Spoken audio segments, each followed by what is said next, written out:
Hello viewers, আসসালামু আলাইকুম। আলহামদুলিল্লাহ, ফাইনালি কিন্তু মালয়েশিয়ার কলিং ভিসার মেডিকেল চালু হতে যাচ্ছে।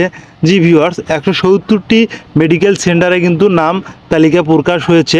তো মালয়েশিয়া দিকে যারা গমন করবেন তাদের জন্য কিন্তু দারুণ একটি সুখবর, কারণ প্রবাসী শ্রমিকদের জন্য এসেছে এক দারুণ এমন একটি সিস্টেমে এবার মেডিকেল হচ্ছে, তা আপনারা কল্পনাই করতে পারবেন না।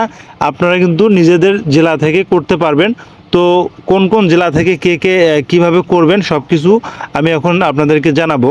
তো ইতিমধ্যে মালয়েশিয়ার কর্তৃপক্ষ কিন্তু 170টি মেডিকেল অনুমোদিত দিয়েছে। যেমন আমি সে নামগুলো আজকে প্রকাশ করব। কে কোথা থেকে দেখছেন অবশ্যই সেখান থেকে মেডিকেল করে নিতে পারবেন। যেখানে আগ্রহীরা যারা আছেন তাদের স্বাস্থ্য সম্পূর্ণ পরীক্ষা করার জন্য কিন্তু সম্প্রতিতে মালয়েশিয়ার সরকার বাংলাদেশ সরকার সমন্বয় হয়ে কিন্তু উদ্যোগের মাধ্যমে শ্রম বাজারে কিন্তু আবার নতুন করে উন্মুক্ত করলো বাংলাদেশিদের জন্য। তো প্রকাশিত তালিকা দেশের 8টি বিভাগে মেডিকেল সেন্টারগুলো কার্যক্রমভাবে শুরু হবে। তো বাংলাদেশের 8টি বিভাগের মধ্যে হচ্ছে ঢাকা, চট্টগ্রাম, রাজশাহী, খুলনা, বরিশাল, সিলেট, রংপুর, ময়মনসিংহ। তো প্রতিটি বিভাগে অবস্থিত কিন্তু জেলাগুলোতে বিভিন্নভাবে কিন্তু মেডিকেল সেন্টার মালয়েশিয়ার কলিং ভিসার যে টেস্ট করা হবে সেগুলো কিন্তু আপনারা করতে পারবেন। তো আগ্রহী যারা প্রার্থী আছেন সহজেই কিন্তু মালয়েশিয়ার প্রক্রিয়া সম্পূর্ণ করে কিন্তু আপনারা যেতে পারবেন। তো প্রকাশিত তথ্য অনুযায়ী মেডিকেল সেন্টারের সময় প্রার্থীদেরকে বৈধ পাসপোর্ট এবং প্রয়োজনীয় কাগজপত্র এবং মালয়েশিয়ার কলিং ভিসা সংক্রান্ত নথির সঙ্গে আনতে হবে।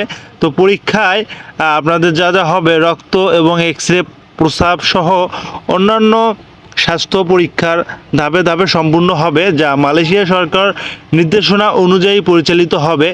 এই মেডিকেল সেন্টারগুলোতে পূর্ণাঙ্গ তালিকা দেখা যাবে। তবে মালয়েশিয়ার হাই কমিশন ঢাকায় সরকারি ওয়েবসাইট হাই কমিশনে জানিয়েছেন যে শুধু অনুমোদিত যেসব এজেন্সি এবং মেডিকেল সেন্টারগুলো রয়েছে সেখান থেকে কিন্তু আপনারা পরীক্ষা নিরীক্ষাগুলো করতে পারবেন। এছাড়া কিন্তু অন্য কোথাও যদি আপনারা অন্য কোনো মেডিকেল সেন্টার থেকে করে থাকেন মেডিকেল, সেই প্রার্থীকে কিন্তু বাতিল বলে গণ্য করা হবে। তো মালয়েশিয়ার কর্তৃপক্ষ আরও জানিয়েছেন যে প্রার্থীদের মেডিকেল রিপোর্টের যাচাই বাছাইয়ের পর পরবর্তী যে ধাপগুলো রয়েছে তেমন সঠিকভাবে নির্ধারিত কেন্দ্র থেকে পরীক্ষা করানো অত্যন্ত গুরুত্বপূর্ণ। উল্লেখযোগ্য করা হয়েছে যে কলিং ভিসা প্রক্রিয়া এবং হওয়ার পর যে শ্রম বাজারে বাংলাদেশের নতুন কর্মী নতুনভাবে সুযোগ পাবে, এই উদ্যোগটি উভয়ে কিন্তু দেশের অর্থনৈতিক সম্পর্ক আরও সুদৃশ্য আশা প্রকাশ করেছে।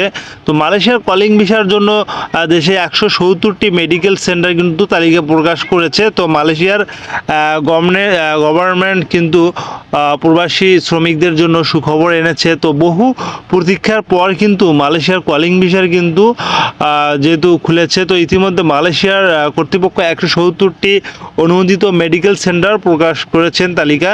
তো স্বাস্থ্য পরীক্ষা সম্পূর্ণ এবং সম্প্রতিতে মালয়েশিয়ার সরকার এবং বাংলাদেশ সরকার সমন্বয় হওয়াতে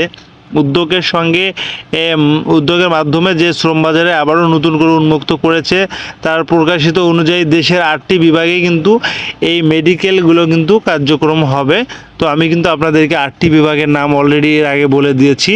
তো আপনারাও এই অনুযায়ী কিন্তু করতে পারবেন। তো সবথেকে মজার বিষয় হচ্ছে মোহাম্মদ সাইফুল ইসলাম ভাই জানান যে মালয়েশিয়ার কলিং ভিসার যে এখন পর্যন্ত লোক নেওয়ার সিদ্ধান্ত নেয়নি বয়সেল, তবে বাদরাতের মধ্যেই কিন্তু 7,873 জন শ্রমিক কিন্তু পুনরায় কিন্তু যেতে পারবে। তো এই বিষয়গুলো কিন্তু খুব দ্রুত ক্লিয়ার করা হবে।